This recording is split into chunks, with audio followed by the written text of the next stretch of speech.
Shalom, kita melayani Allah yang baik, Tuhan yang sangat baik. Sebab Alkitab berkata Allah adalah kasih, God is love. Dan juga dikatakan bahwa He makes all things beautiful in His time. Dia membuat segala sesuatu menjadi indah pada saatnya masing-masing. Oleh sebab itu kita bisa berkata bahwa God is good all the time. Haleluya.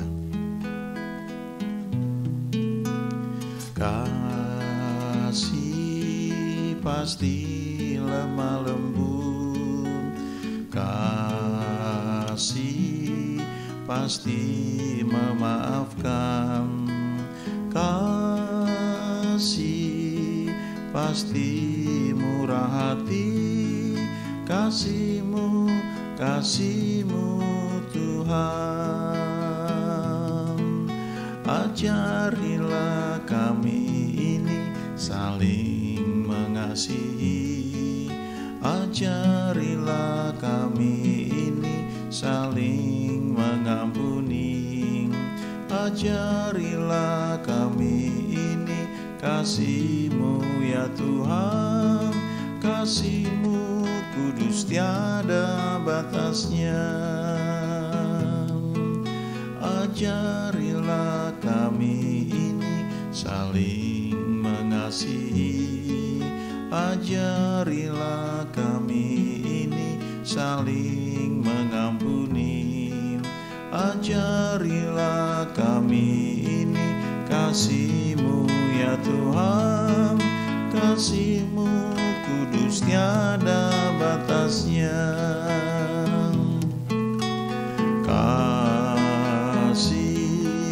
Pasti lemah lembut, kasih pasti memaafkan, kasih pasti murah hati, kasih-Mu Tuhan. Ajarilah kami ini saling mengasihi, ajarilah kami ini saling mengampuni, ajarilah kami ini kasih-Mu ya Tuhan, kasih-Mu kudus tiada batasnya.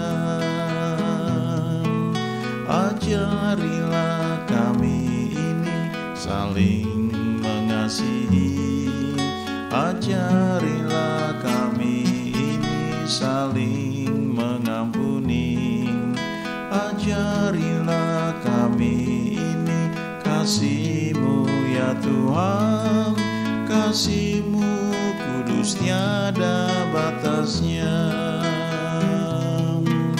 Ajarilah kami ini saling mengasihi, ajarilah kami ini saling mengampuni, ajarilah kami ini kasih-Mu ya Tuhan, kasih-Mu kudus tiada batasnya.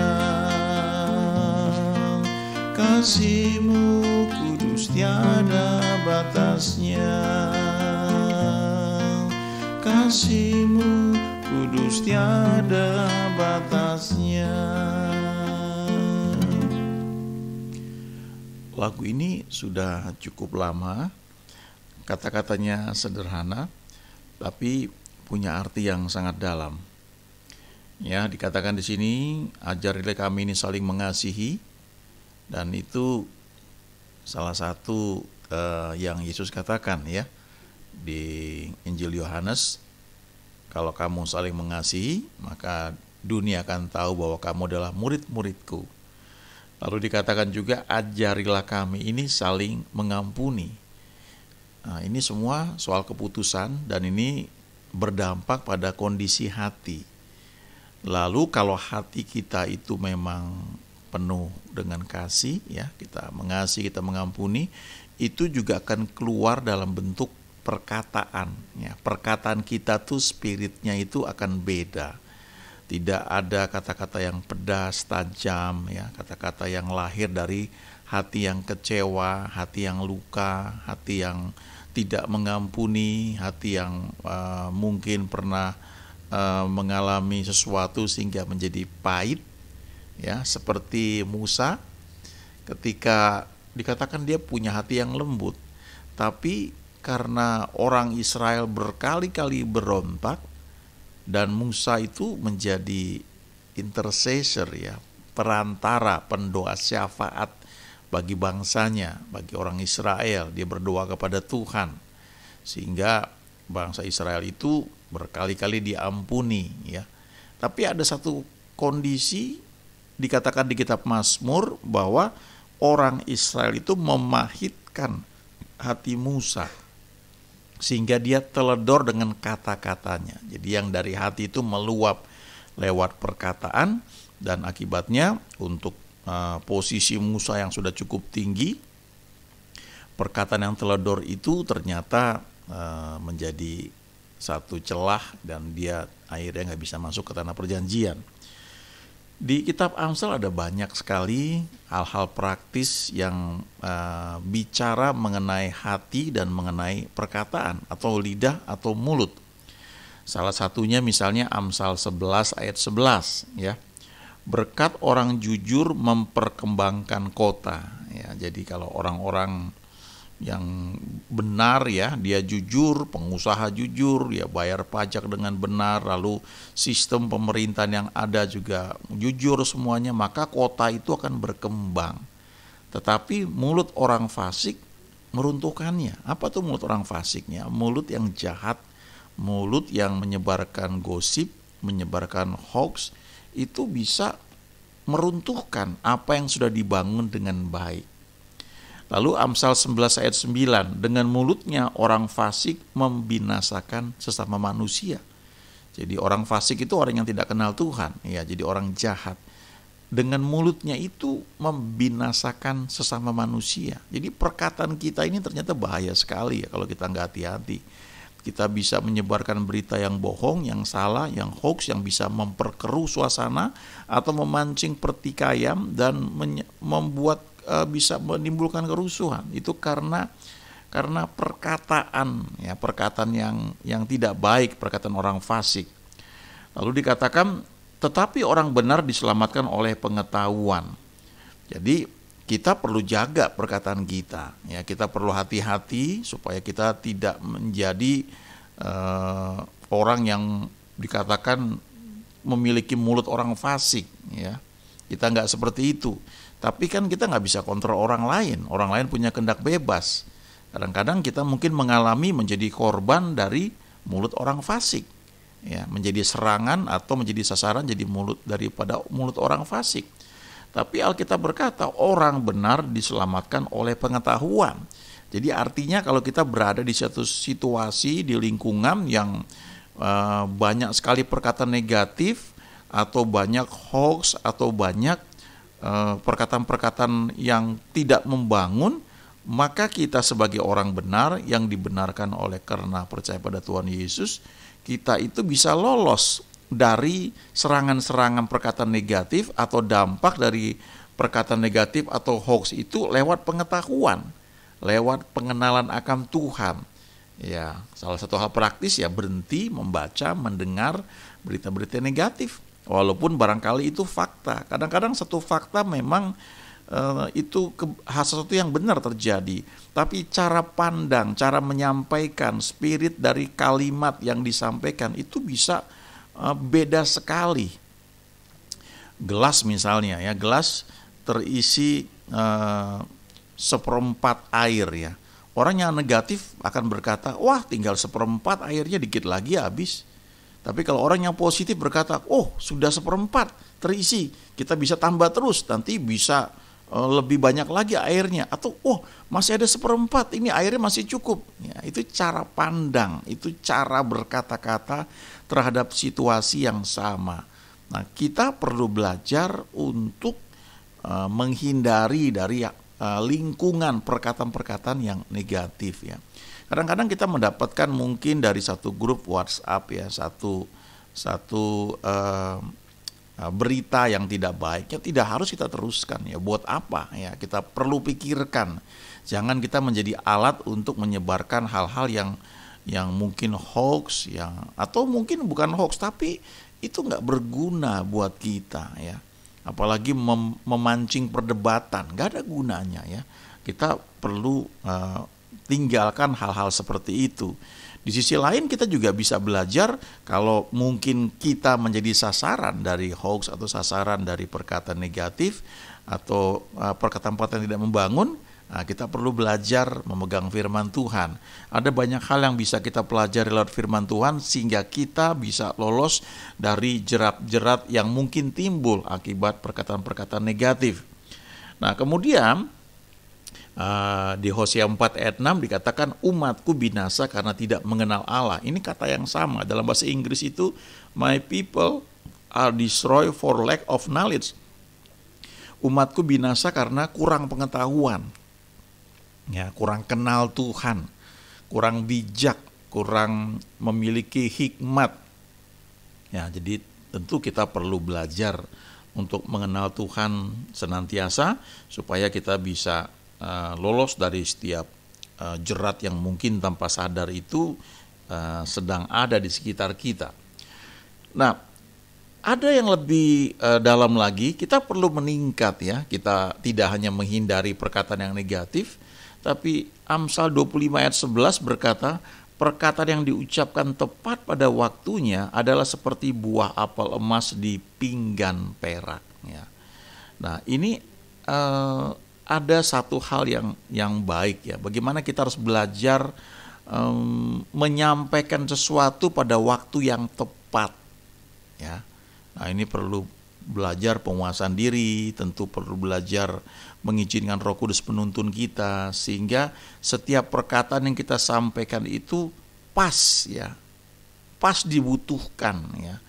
Kita nggak terlalu banyak ngomong ya, mungkin ya bicara sesuatu tapi itu tepat pada sasaran. Dan dikatakan di sini kalau perkataan itu diucapkan tepat pada waktunya, maka itu seperti apel emas ya di pinggan perak. Ada yang berikutnya lagi ya, Amsal 16 ayat 24. Ini juga ayat yang bagus sekali ya. Dikatakan di sini, perkataan yang menyenangkan adalah seperti sarang madu, manis bagi hati dan obat bagi tulang-tulang. Nah, kita perlu belajar pertama menghindari perkataan yang negatif ya, kemudian kedua menjauhi gosip ya, pembicaraan yang nggak perlu. Ada satu ungkapan yang terkenal yang pernah disampaikan kalau nggak salah seorang presiden Amerika ya, katakan bahwa orang-orang kecil itu hanya membicarakan orang lain ya, membicarakan orang lain itu jadi gosip ya. Nah, orang-orang rata-rata itu membicarakan kejadian yang ada. Oh, sedang terjadi ini ya, itu berita ini. Tidak ngomongin orang tapi membicarakan hal yang sedang terjadi. Tapi orang-orang yang besar ya, orang-orang yang hebat itu membicarakan ide ya, solusi, mencari satu jalan keluar ya, menyampaikan ide-ide sehingga terjadi perubahan-perubahan yang besar yang menunjukkan hal-hal menjadi baik ya di dunia ini. Nah, selanjutnya kita juga tadi sudah dibacakan, kita perlu belajar menyampaikan sesuatu itu tepat pada waktunya. Kadang-kadang ada suatu kebenaran yang mungkin kita tahu, tapi belum tentu bisa disampaikan pada satu kelompok komunitas ya, atau grup WhatsApp, atau mungkin orang-orang tertentu, karena barangkali itu belum saatnya ya, belum masanya ya. Kadang-kadang kalau di WhatsApp grup itu ada etika tidak tertulis tapi yang bisa kita pelajari ya. Kita lihat tentunya ya. Kita banyak ikut WhatsApp grup, kita lihat ini kelompok ini kira-kira kalau membicarakan ini mereka kurang cocok ya. Jadi kita hindari ya.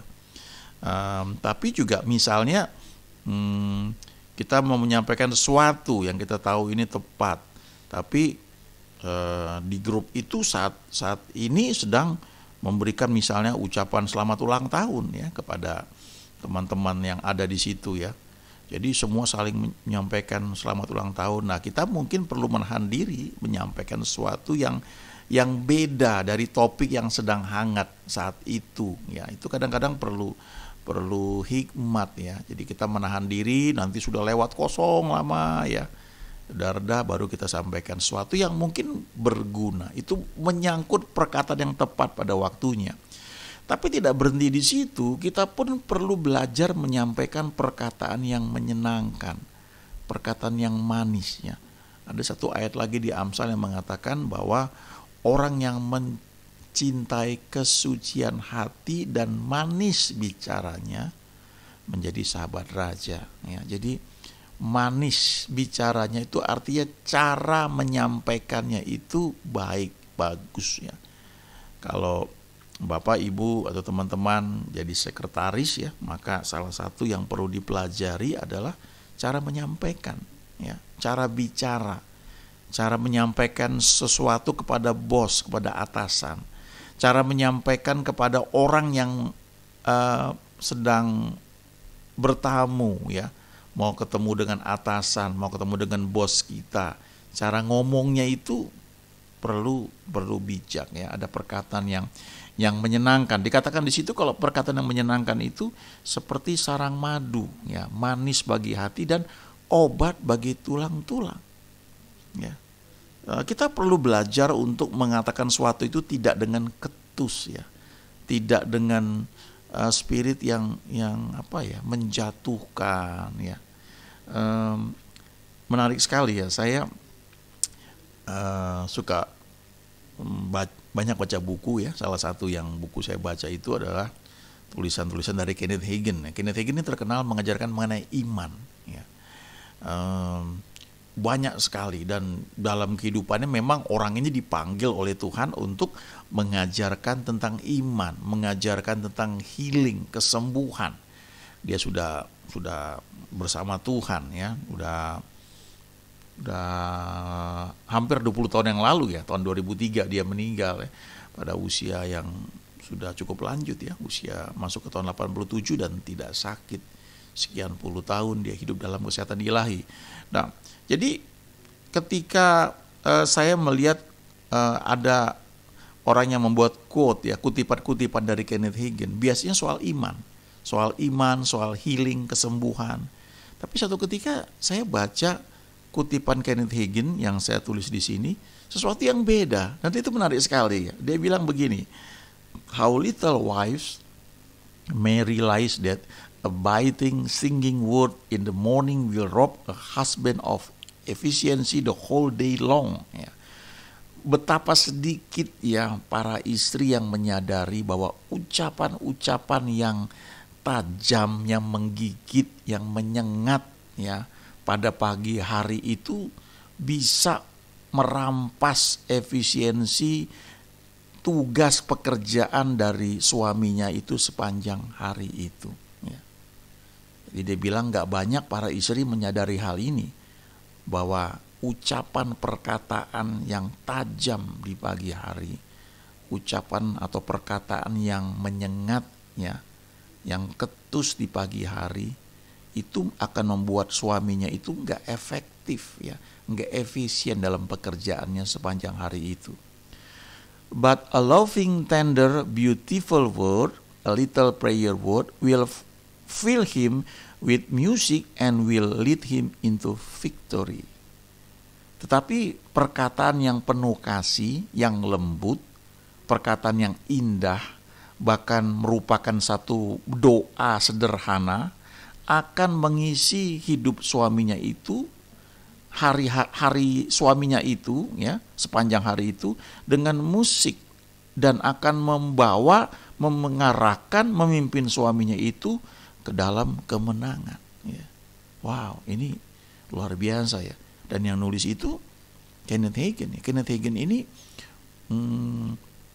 dia pernah sakit waktu dia lahir tuh, jantungnya nggak sempurna, dan dia pernah mengalami mati ya 2 atau 3 kali ya. Dan kan dia cerita dalam bukunya itu, I went to hell, aku pernah ke neraka ya. Dia merasa dia anggota gereja yang baik ya, anak sekolah minggu yang rajin, tapi ternyata dia masuk neraka, dan dia dengar doa ibunya itu menarik dia balik lagi, dan kemudian akhirnya dia mengerti mengenai kelahiran baru, dan tapi dia waktu balik lagi ya, dia lahir baru tapi dia masih sakit ya. Dan dokter bilang bahwa dia nggak akan mencapai umur 17 tahun. Tapi ternyata dia sembuh, dokternya malah meninggal lebih dulu. Lalu Kenneth Hagin ini Tuhan pakai dalam pelayanan. Istrinya tidak terlibat pelayanan ya. Istrinya menjadi pendamping dari Kenneth Hagin. Setahu saya Kenneth Hagin banyak menulis buku, tapi istrinya cuma menulis 1 buku di usia yang sudah sangat lanjut. Dan buku itu bagus sekali ya. Judulnya The Price is Not Greater Than God's Grace. Harga yang harus dibayar itu tidak melebihi anugerah Tuhan yang kita terima. Dan dia cerita bagaimana dia sebagai istri mendampingi Kenneth Hagin, dia menjaga anak-anak mereka, dia menjadi penolong ya bagi suaminya yang pelayanan keliling. Nah, jadi waktu saya baca kutipan ini, wow, ya luar biasa. Ini pengalaman nyata dari hamba Tuhan ini. Jadi dia mau bilang bahwa dalam bahasa lain, keberhasilan dia dalam pelayanan itu ternyata secara langsung atau tidak langsung didukung oleh istrinya yang tidak terlibat langsung di pelayanan, tapi menjadi penolong, mendampingi dia, menjaga anak-anak mereka, dan mereka mulai dari bawah sampai mereka menjadi pasangan yang sangat memberkati banyak orang. Khususnya Kenneth Hagin ya, dalam pelayanan besar, pelayanannya mendunia, dan memang sekarang ada yang lebih besar tentu dari pelayanan yang Tuhan percayakan bagi hamba Tuhan ini. Tapi banyak hamba Tuhan yang sekarang ini ada, itu bertumbuh secara rohani, salah satunya karena dampak yang diberikan lewat pelayanan yang Tuhan percayakan bagi hamba Tuhan ini, khususnya soal iman. Dan Kenneth Hagin bilang, saya ulangi lagi di sini ya, how little wives may realize that a biting, stinging word in the morning will rob a husband of efficiency the whole day long. Ya, betapa sedikit ya para istri, nggak banyak para istri yang menyadari bahwa perkataan yang tajam, yang menggigit ya, yang menusuk di pagi hari itu akan membuat suaminya itu tidak efisien dalam aktivitasnya. Jadi kalau dikatakan suami itu kepala keluarga ya, istri penolong. Tapi sebenarnya pengaruh dari istri itu besar sekali. Ketika pagi hari dikatakan but a loving, tender, beautiful word, a little prayer word ya. Perkataan yang penuh kasih ya, lemah lembut ya, baik, indah, bahkan sedikit perkataan doa, will fill him with music and will lead him into victory. Akan mengisi si suami ini dengan sukacita, dengan musik, dan menyebabkan suaminya itu berjalan dalam kemenangan. Ada banyak cara ya ketika kita menyampaikan sesuatu ya, dan itu memang butuh usaha ya. Seperti saya pernah cerita ya bahwa saya dulu waktu SMP SMA berada di lingkungan teman-teman yang kalau ngomong itu saling mengejek. Ya, kalau ketemu tuh kan, hei apa kabar, kamu ganteng ya hari ini pakai kamu, enggak begitu ya, selalu negatif, dan itu dianggap sebagai suatu joke ya, gaya bahasa ya, lu kok makin kurus, lu kurang makan ya, kayak begitu kan, kayak bercanda ya, tapi tanpa sadar ya kami itu terbentuk menjadi orang-orang yang tidak melihat kebaikan pada orang lain, tapi sebaliknya yang negatif, yang jelek untuk dibicarakan. Ternyata itu sangat-sangat tidak baik ya. Belakangan saya belajar bagaimana kalau mengevaluasi sesuatu ya, bagaimana menyampaikan dengan bahasa yang baik ya. Tentu ya kadang-kadang keluar juga kritik-kritik yang nggak baik, tapi harus sadar bahwa perlu diperbaiki ya. Ada banyak cara ya untuk mengatakan sesuatu tanpa menyinggung orang lain. Karena perkataan yang menyenangkan adalah seperti sarang madu, manis bagi hati dan obat bagi tulang-tulang ya. Eh, Sebagai contoh yang lain begini ya, kalau misalnya kita bangun pagi, kita lihat ada apa, piring kotor ya, atau gelas atau air tumpah ya, kita bisa bereaksi dengan siapa yang tumpahin ini, ya. Siapa yang nggak cuci piring misalnya begitu ya, itu sudah negatif. Atau sebaliknya ya, paling bagus ya kita rapikan ya, lap, lalu habis ini oh ini tumpah ya udah ya, kadang-kadang nggak perlu dicari tahu siapa, tapi terus waktu sudah siang bilang oh ya nanti lain kali hati-hati kalau taruh ini. Itu cara menyampaikan. Tapi kalau pagi hari khususnya in the morning ya, itu kita perlu isi dengan kata-kata yang positif, yang membangun ya. Pengaruhnya sangat besar ya. Saya ingat seorang teman ya, teman kuliah pernah cerita hal-hal praktis bagaimana yang dapat dilakukan ya untuk mendukung pasangannya, suaminya ya, misalnya ya, hal sepele misalnya, wah udah rapi ya pakainya, ganteng sekali, atau wah hari ini gimana, wah sukses dong ya, puji Tuhan ya. Atau yang keluar negatif, kok kucil gitu sih pakaiannya, kayak nggak ada pakaian lain gitu ya. Ya itu cara ngomong aja sebenarnya. Atau saya ingat ada seorang hamba Tuhan ya, dia cerita begini ya, ketika dia dipercayakan sekolah Alkitab dan dia tahu bahwa Tuhan taruh di hati dia untuk melayani gembalanya di gereja tempat dia itu magang ya, dia lakukan dengan baik.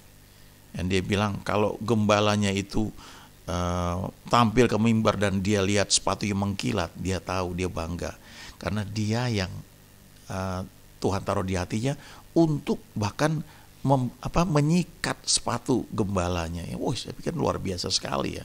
Jadi artinya begini, hal praktis ya, kita melihat gitu, oh yang diperlukan ini, bukan ketika ada kesalahan kita langsung kritik gitu ya.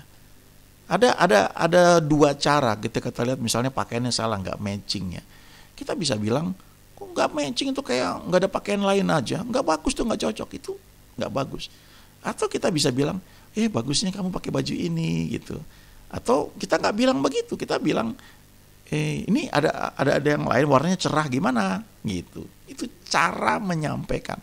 Atau yang lebih bagus lagi ya, kalau misalnya ini khusus para istri ya, misalnya besok suami mau bekerja atau mau pelayanan, sudah mikir kira-kira besok pakaian apa yang bagus dipakai, bagaimana kaos kakinya, ada yang bolong nggak misalnya gitu ya. Kemudian sepatunya kira-kira udah dibersihkan belum. Nah, jadi begitu pagi suaminya mau berangkat sudah siap semua. Itu salah satu contoh penolong ya. Jadi bukan dengan perkataan yang tajam, tapi perkataan yang menyenangkan, yang manis, dampaknya besar sekali ya. Itu pagi hari seorang teman pernah cerita ya, bahwa salah satu hal yang dia lakukan, hal praktis adalah ketika malam ya, suaminya belum pulang, kan dia bilang dia nggak pernah izinkan pembantu yang buka pintu buat suaminya ya. Walaupun ngantuk dia tunggu di ruang tamu, karena dia mau dia yang membuka pintu bagi suaminya ya. Hal sepele kelihatannya, tapi dampaknya besar ya. Saya ingat dulu ketika saya masih kuliah, adik-adik saya masih sekolah kecil ya, itu kalau ayah kami pulang ya, dia buka pintu, wah adik-adik saya langsung keluar jambut, wah dengan sukacita. Itu hal sepele, tapi rasa letih, saya percaya rasa letih akibat pekerjaan ya, perjalanan jauh dari kantor pulang ke rumah yang ayah saya lalui, itu terobati dengan sambutan yang hangat ya, dari anak-anak, kemudian dari ibu saya juga, terus dia siapkan makanan ya. Ada teman-teman yang sengaja ya menyiapkan dirinya dengan baik ya, ketika suaminya pulang dia dalam keadaan sudah rapi, sudah mandi ya, sudah wangi ya, dan dia menjadi orang pertama yang menyambut. Saya pernah baca buku Walter Trobis dulu ya. Dia hamba Tuhan dan dia mengajarkan tentang keluarga yang sangat bagus sekali. Dia cerita bagaimana ketika dia pulang dari pelayanan di airport, ya dia disambut sama ibunya, sama anak-anaknya, sama istrinya. Dan si Walter Trobis ini cerita, istrinya di belakang, dia lewatin ibunya, dia lewatin anak-anaknya, dia samperin dulu istrinya, dia peluk, dia cium, baru dia cium anak-anaknya, kemudian dia cium ibunya. Jadi dia tunjukkan urutannya tanpa sadar gitu ya. Itu hal sepele ya. Itu dalam bentuk tindakan ya, yang sudah kelihatan menunjukkan bahwa itu memberi semangat bagi orang yang diperhatikan ya. Ada banyak contoh-contoh lain lagi ya. Kadang-kadang coba ya dia cek ya. Ini kalau yang sudah cukup usia, sudah kerja udah cukup lama, kadang-kadang suka ada reuni kan ya. Reuni dengan ketemu teman-teman SD, SMP, SMA. Coba cek ya. Bagaimana persiapan kita ketika mau reuni ya. Kadang-kadang begitu rapi ya. Ya, mungkin sampai ke salon ya. Tapi apakah kita buat itu untuk pasangan kita gitu? Ya, saya pernah baca di satu buku ya, tulisan seperti itu. Kamu mau ketemu siapa gitu? Kok kamu kerapian kamu itu harusnya dinikmati oleh orang-orang yang dekat dengan kamu, ya, bukan orang lain ya. Harusnya itu menjadi gaya hidup ya. Kira-kira seperti itu. Ada banyak hal praktis ya, tapi yang paling dasar mungkin salah satunya ya lewat perkataan ya. Belajar menyampaikan sesuatu itu dengan baik. Tentu ini nggak semalam ya, butuh waktu. Tapi kalau kita mau, kita akan bisa melakukannya. Dan mengikut Tuhan itu kita dimulai dengan terima Tuhan Yesus. Lalu Roh Kudus akan menuntun kita step by step, dan itu setiap hari. Ya. Kita belajar ikuti jalan-jalannya, maka kita akan melihat bahwa memang betul apa yang dia janjikan, bahwa dia itu Tuhan yang baik, yang merancangkan hal-hal yang baik pada kita, dan kita bisa melihat bahwa memang God is good all the time. Ya, He makes all things beautiful in its time. Amin.